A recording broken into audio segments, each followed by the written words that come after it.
एक आदमी अपनी सजा पूरी होने के बाद भी जेल से बाहर नहीं जाना चाहता था, सिर्फ इसलिए कि उसे मेरे हाथ का बना बड़ा कड़ाही वाला खाना खाने को मिलता था। वो अक्सर एक और ज्यादा खाने के लिए मारपीट तक कर देता था। यहां तक कि बाहर के लोग भी सिर फुड़वाकर इस जेल में आना चाहते थे ताकि मेरे हाथ का खाना खा सकें। और मैं तो बस चौक पर शाओबिंग बेचने वाला एक साधारण आदमी था, लेकिन एक काले गिरोह के सरगना ने मुझे बलि का बकरा बनाकर जेल भिजवा दिया। मेरी फांसी में सिर्फ एक हफ्ता बाकी था। जब मैं दुख और गुस्से में डूबा हुआ था, तभी जेल प्रहरी कप्तान मुझे पूछताछ कक्ष में ले गया। उसने मुझसे कहा कि मैं मेडिकल सेक्शन के कैदियों के लिए खाना बनाऊं, लेकिन मैं तो सिर्फ शाओबिंग बनाना जानता था। लॉन्ग देश में इसे कोई बड़ी रसोई कला नहीं माना जाता था। क्या मुझे 2000 शाओबिंग बनाने थे? फिर भी एक सेकंड और जी लेने की उम्मीद में मैंने हिम्मत करके हामी भर दी। लेकिन जेल की रसोई की हालत बहुत खराब थी। उपकरण बेहद साधारण थे, सामग्री भी ताजी नहीं थी, और सिर्फ 40 मिनट बाद कैदियों के खाने का समय होने वाला था। 2000 लोगों का खाना तैयार करना लगभग असंभव था। अगर खाना समय पर तैयार न होता तो जेलर मुझे नहीं छोड़ता और वे मौत की सजा पाए कैदी भी मुझे मार डालते। इसी निराशा के बीच अचानक मेरे दिमाग में गाठियां सूप बनाने की पूरी विधि आ गई। मैंने उंगलियां चटकाई और तुरंत काम में जुट गया। उधर प्रथम क्षेत्र के भारी अपराधियों के मैदान में छोटे बालों वाला पीटर कुर्सी पर धूप सेंक रहा था। वो जेल के अंदर और बाहर दोनों जगह बेहद प्रभावशाली व्यक्ति था, एक असली गैंग लीडर। अचानक वो खड़ा हुआ और अपने साथियों को लेकर भोजनालय के बाहर पहुंचा। उसने ऊंची आवाज में पूछा, अगर आज दोपहर का खाना फिर पहले जैसा घटिया हुआ तो हमें क्या करना चाहिए? पास खड़े एक दुबले आदमी ने दांत पीसते हुए कहा, उसे भगवान के पास भेज देंगे। तभी भोजनालय के दरवाजे पर तेज थपथपाहट होने लगी। अंदर मौजूद प्रहरी साइलस चौंक गया। खाने का समय हो चुका था। उसने रसोई में व्यस्त मुझे देखा और उसकी आंखों में चिंता झलक उठी। वो मेरी हालत जानता था और मुझे बचाना चाहता था, लेकिन जब उसने रसोई के अंदर देखा तो दंग रह गया। वहां 50 बड़े बड़े बर्तनों में सफेद दलिया जैसी कोई चीज भरी हुई थी। उसने पहले कभी ऐसा खाना नहीं देखा था। देखने में वो साधारण लग रही थी और उसे लगा कि इससे कैदियों को बेवकूफ नहीं बनाया जा सकता। मैंने दरवाजे की आवाज सुनकर उसे जल्दी से मदद करने के लिए बुलाया। साइलस ने सिर हिलाकर कहा, जब इसे बाहर रख देंगे तो मैं तुम्हें यहां से निकाल दूंगा, नहीं तो वे हत्यारे कैदी तुम्हें नहीं छोड़ेंगे। उसकी बात सुनकर मेरे मन में उसके लिए सम्मान पैदा हुआ। लेकिन हम अभी सारे बर्तन बाहर भी नहीं रख पाए थे कि भोजनालय के बाहर कैदियों की चीख पुकार शुरू हो गई। लोहे का दरवाजा जोर जोर से पीटा जाने लगा, यहां तक कि उसे तोड़ने की कोशिश भी होने लगी। हम दोनों ने अपनी गति और तेज कर दी। पहले कैदी खुद खाना उठाकर ले जाते थे, लेकिन सुबह रसोइये के साथ हुई खूनी घटना के बाद तय किया गया था कि रसोइये का कैदियों से सीधा संपर्क नहीं होगा।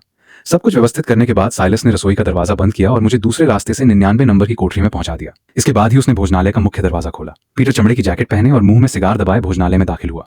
उसके पीछे उसके साथी आदरपूर्वक खड़े थे। उसने भोजन वितरण खिड़की की ओर देखा और पूछा, साइलस, नया रसोइया कहाँ है?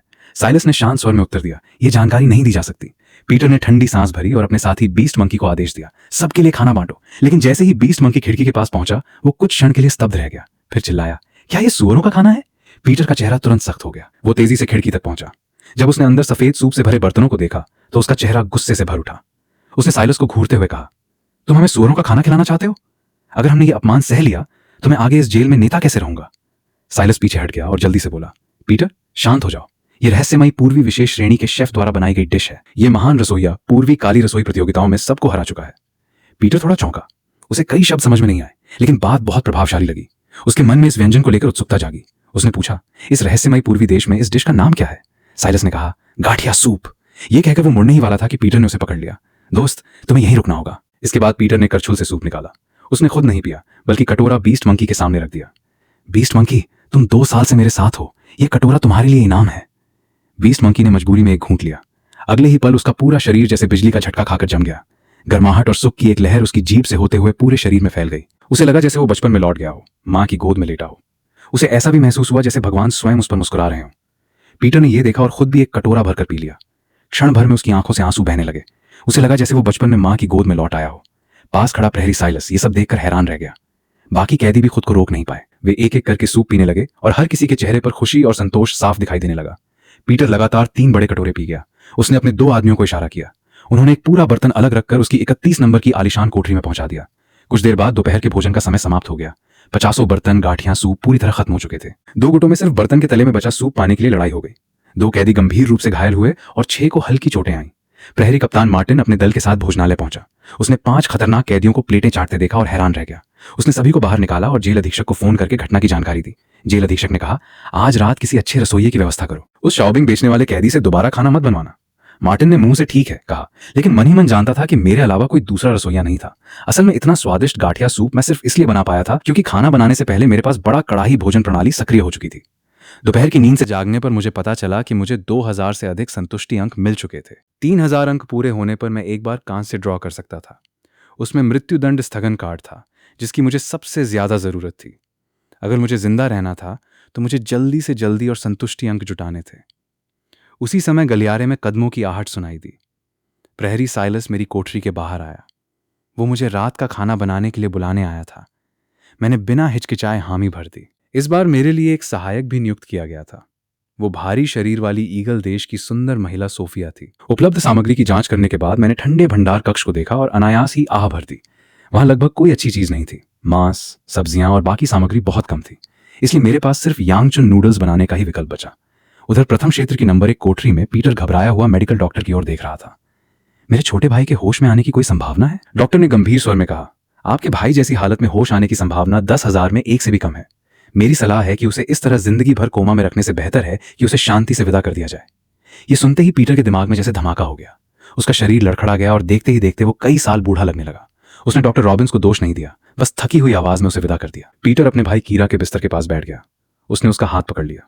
उसकी आंखों में गहरा दुख था। भाई, मैं तुम्हारी ठीक से देखभाल नहीं कर पाया। अगर कोई तुम्हें जगा दे तो मैं अपनी सारी दौलत और ताकत छोड़ने को भी तैयार हूं। दृश्य बदलता है। इधर मेरी बनाई हुई यांगचुन नूडल्स लगभग तैयार हो चुकी थी। मैंने सबसे पहले अपने लिए एक कटोरा बनाया। एक ही पल में उसकी लाजवाब खुशबू पूरे कमरे में फैल गई। सोफिया ने जैसे ही यांगचुन नूडल्स की खुशबू महसूस की, उसे ऐसा लगा जैसे हल्का सा करंट लग गया हो। उसके मुंह में पानी भर आया। मैंने उसकी हालत देखकर सीधा कहा, खाना है? नहीं दूंगा। इतना कहकर मैंने जोर से नूडल्स का एक बड़ा कौर खींचा और आनंद से खाने लगा। सोफिया का चेहरा तुरंत सख्त हो गया। उसका गुस्सा 7वें आसमान पर पहुंच गया। उसने दांत भींचकर कहा, मुझे तुम जैसे समाज के अपराधियों से सबसे ज्यादा नफरत है। मैं सोफिया मर जाऊंगी, लेकिन तुम्हारे हाथ का खाना कभी नहीं खाऊंगी। 10 मिनट बाद साइलस और सोफिया दोनों रसोई में कटोरे हाथ में लिए कांटे से नूडल्स खा रहे थे। दोनों के चेहरों पर खुशी और संतोष साफ झलक रहा था। अब साइलस समझ चुका था कि दोपहर में कैदी खाने के लिए क्यों लड़ पड़े थे। यह खाना सचमुच कमाल का था। उसके मन में मेरे लिए सम्मान पैदा हो गया। रात के खाने का समय अभी हुआ भी नहीं था कि भोजनालय के बाहर लंबी लाइन लग गई। लोहे का दरवाजा लगातार पीटा जा रहा था। जब साइलस ने देखा कि मैं सब तैयार कर चुका हूं, तो उसने अपने साथी से सोफिया को वापस भेजने को कहा। जाते समय सोफिया कुछ कहना चाहती थी, लेकिन आसपास लोगों की वजह से चुप रह गई। इसके बाद साइलस कैदियों को भोजनालय के अंदर ले आया। आज रात पीटर नहीं आया था। उसकी जगह बीस्ट मंकी आया। दोपहर की तरह वो अपने कुछ साथियों को लेकर खाना बांटने वाली खिड़की के अंदर पहुंचा। जैसे ही उसने बाल्टी में भरे नूडल्स देखे, वो कुछ पल के लिए ठिठक गया। फिर धीमी आवाज में बड़बड़ाया, ये क्या? नूडल्स? मुझे सबसे ज्यादा नापसंद तो यही है। बॉस को भी नूडल्स पसंद नहीं है, लेकिन दोपहर का खाना स्वादिष्ट होने की वजह से उसने कोई परेशानी नहीं की। मैं मुस्कुराकर बोला, ये नूडल्स ऐसे ही नहीं खाए जाते। इन्हें मेरे हाथ से तैयार किए गए गर्म शोरबे के साथ खाना पड़ता है। इतना कहकर मैंने बगल में रखे बड़े थर्मस का ढक्कन खोल दिया। क्षण भर में उबलते हुए शोरबे की लाजवाब खुशबू भाप के साथ पूरे भोजनालय में फैल गई। जिस जिस तक वो खुशबू पहुंची, सबके मुंह में पानी आ गया। एक कैदी चिल्लाया, ब्रदर बीस्ट मंकी, जल्दी खाना बांटो, अब और इंतजार नहीं हो रहा। लेकिन बीस्ट मंकी ने कोई जल्दबाजी नहीं दिखाई। वो आगे बढ़ा, बड़े थर्मस में झांका और खुशबू से कुछ पल के लिए खो गया। फिर उसने तुरंत बॉस के लिए 5 हिस्से अलग पैक कराए। उसके बाद ही बाकी कैदियों को खाना बांटना शुरू किया। उधर प्रथम क्षेत्र की नंबर 1 कोठरी में पीटर अपने भाई की वजह से पहले ही बहुत परेशान था। तभी ब्रॉन अपने 2 साथियों के साथ थर्मस उठाए अंदर आया। खाने का स्वाद खराब न हो जाए, इसलिए वो जल्दी जल्दी अंदर आ गया और नियम भूल गया कि पहले अनुमति लेनी होती है। पीटर ने उसे जोरदार डांट लगा दी। तीनों डर के मारे कांपने लगे। जब पीटर को पता चला कि रात के खाने में यांगचुन नूडल्स हैं, तो उसने जोर से मेज पर हाथ मारा। उसकी ठंडी नजर ब्रॉन पर टिक गई। ब्रॉन तुरंत घुटनों के बल बैठ गया। अब उसमें एक शब्द बोलने की भी हिम्मत नहीं बची थी। उसके दोनों साथी भी डर के मारे जमीन पर बैठ गए। तभी पीटर गुस्से में गर्जा, जाओ उस रसोइये को मार डालो। लेकिन उसी समय उसके भाई कीरा ने अचानक उसका हाथ पकड़ लिया। पीटर की आंखों से आंसू बह निकले। उसने देखा कि कीरा की धुंधली आंखें खुली हुई थीं। उसके होंठ हल्के हल्के हिल रहे थे, जैसे कुछ कहना चाहता हो। पीटर तुरंत उसके पास झुक गया। तब उसने कीरा की बहुत धीमी आवाज सुनी, भैया, ये कैसी खुशबू है? मुझे बहुत भूख लगी है। ये सुनते ही पीटर खुशी से रो पड़ा।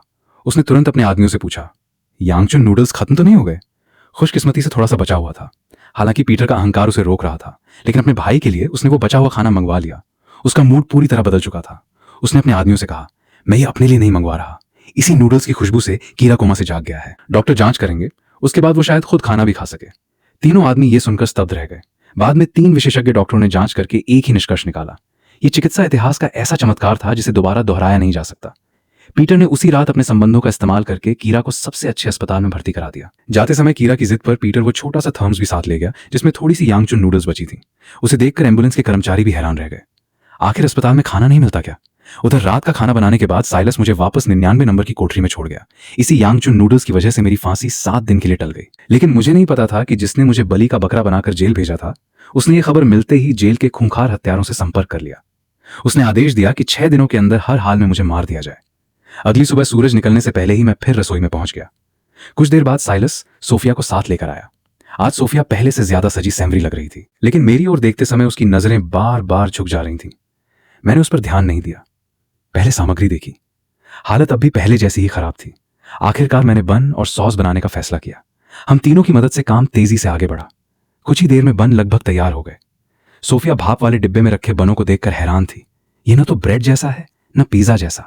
क्या इसे खाया भी जा सकता है? लेकिन उसे पिछली रात की यांगचुन नूडल्स याद आ गईं, इसलिए उसने और कुछ नहीं पूछा। उसी समय बाहर बहुत से कैदी भोजनालय का दरवाजा पीटने लगे। साइलस भी हैरान रह गया। आमतौर पर नाश्ता सुबह 7 बजे होता था, लेकिन अभी तो सिर्फ 6:30 बजे थे। उसे लगा जैसे कैदी पागल हो गए हों। वो दरवाजे के पास गया और बाहर की आवाजें सुनने लगा। जो बातें उसने सुनी, उन्हें सुनकर वो और भी हैरान रह गया। जल्दी दरवाजा खोलो, हमें खाना खाना है। हे भगवान, जल्दी खाना दो, अब और मत तड़पाओ। साइलस ने होंठ सिकोड़ लिए। ये खाना खाने आए हैं या नशा छोड़ने? मैंने भी काम की रफ्तार बढ़ा दी। कुछ ही देर में सिर्फ आखिरी चरण बचा था, सॉस को भूनना। ये मशीन से नहीं हो सकता था, इसे हाथ से ही बनाना पड़ता था। करीब 30 किलो की भारी लोहे की कढ़ाई को मैं आसानी से हवा में उछाल उछाल कर चला रहा था। ये देखकर सोफिया और साइलस दोनों दंग रह गए। इतनी भारी कढ़ाई को इतनी सटीकता से चलाने के लिए कम से कम 10 साल की मेहनत चाहिए, लेकिन मैं तो मुश्किल से 20-22 साल का था। क्या ये लड़का 10 साल की उम्र से ही कढ़ाई चलाने की प्रैक्टिस कर रहा था? दोनों को विश्वास ही नहीं हो रहा था। 10 मिनट बाद बन और सॉस पूरी तरह तैयार हो गए। बाहर कैदी पागलों की तरह लोहे का बड़ा दरवाजा पीट रहे थे। सबसे आगे बीस्ट मंकी चिल्ला रहा था, अगर अब भी दरवाजा नहीं खोला तो हम इसे तोड़ देंगे। मैंने जल्दी से सोफिया और साइलस को बुलाया। हम तीनों ने भाप वाले डिब्बों से बन निकाले और सॉस को अलग अलग बाल्टियों में भर दिया। सब कुछ तैयार होने के बाद ही साइलस ने भोजनालय का दरवाजा खोला। बीस्ट मंकी अपने बड़े समूह के साथ तुरंत अंदर घुस आया। सबकी आंखें लाल थीं और वे जोर जोर से चिल्ला रहे थे, मानो उन्हें कोई उत्तेजक दवा दे दी गई हो। यहां तक कि ये सब करने वाला मैं भी नहीं सोच पाया था कि ऐसा नजारा देखने को मिलेगा। बीस्ट मंकी हमेशा की तरह खाना बांटने वाली खिड़की पर पहुंचा। जैसे ही उसने एक एक करके रखे सफेद आटे के बड़े बड़े बन देखे, वो तुरंत हैरान रह गया। शेफ लिन, ये कैसी चीज है? पूरी रात भूखा रहने के बाद क्या तुम हमें यही खिलाओगे? बीस्ट मंकी के मन में अनजाना सा संदेह पैदा हो गया। साइलस ने नाराज होकर कहा, मिस्टर यूं के बनाए हुए खाने का स्वाद तुम लोग पहले भी चख चुके हो, अब लाइन लगाकर खाना लो। बीस्ट मंकी ने सिर हिलाया और सबको लाइन में लगने का इशारा किया। हर कैदी की थाली में 2 बड़े भाप वाले बन रखे गए और ऊपर से एक करछुल सॉस वाला चावल डाला गया। सब लोग अपनी अपनी थाली देखकर एकदम चुप हो गए। ये खाना देखने में सचमुच बहुत साधारण और फीका लग रहा था। सबसे पहले खाना लेने वाला ब्रॉन का आदमी चिकन ब्रो था। ब्रॉन का सहारा होने की वजह से वो पहले क्षेत्र में हमेशा घमंडी और दबंग बना रहता था। उसने अपनी थाली में रखे बन और थोड़ी सी सॉस को देखा तो उसके चेहरे पर नाराजगी साफ दिखाई देने लगी। वो खाने की मेज पर बैठा आवाज ऊंची करके बोला, पूरी रात इंतजार किया और आखिर मिला। अगर ये स्वादिष्ट नहीं हुआ तो फिर किसी को भी हमारे गुस्से के लिए दोष मत देना। इतना कहकर उसने बन का एक टुकड़ा तोड़ा, उसे थोड़ा सा सॉस में डुबोया और मुंह में डाल लिया। अगले ही पल चिकन ब्रो की पुतलियां सिकुड़ गईं। ये अनोखा स्वाद उसके मुंह में पहुंचते ही जैसे फट पड़ा। हे भगवान, क्या इंसान ऐसा स्वादिष्ट खाना भी खा सकता है? वो चीख उठा और फिर भूखे भेड़िए की तरह टूट पड़ा। उसे देखकर ऐसा लग रहा था जैसे वो अभी अभी किसी शरणार्थी शिविर से निकला हो। बाकी जिन कैदियों ने अभी अभी खाना लिया था, उन्होंने चिकन ब्रो को देखकर बड़े बड़े कौर खाने शुरू कर दिए। जैसे ही बन सॉस में डुबोकर उनके मुंह में गया, सॉस की गहरी और लाजवाब खुशबू मानो बांध टूटने के बाद आई बाढ़ की तरह उनकी स्वाद कलियों में उमड़ पड़ी। उस स्वाद के फूट पड़ने का एहसास उन्हें पल भर में खुशी और आनंद में डुबो गया। पूरा भोजनालय तारीफों से गूंज उठा। जिंदगी में इतना स्वादिष्ट खाना कभी नहीं खाया। आखिरकार लॉन्ग देश का स्पेशल शेफ पहले वाले आधे अधूरे रसोइयों से कहीं बेहतर निकला।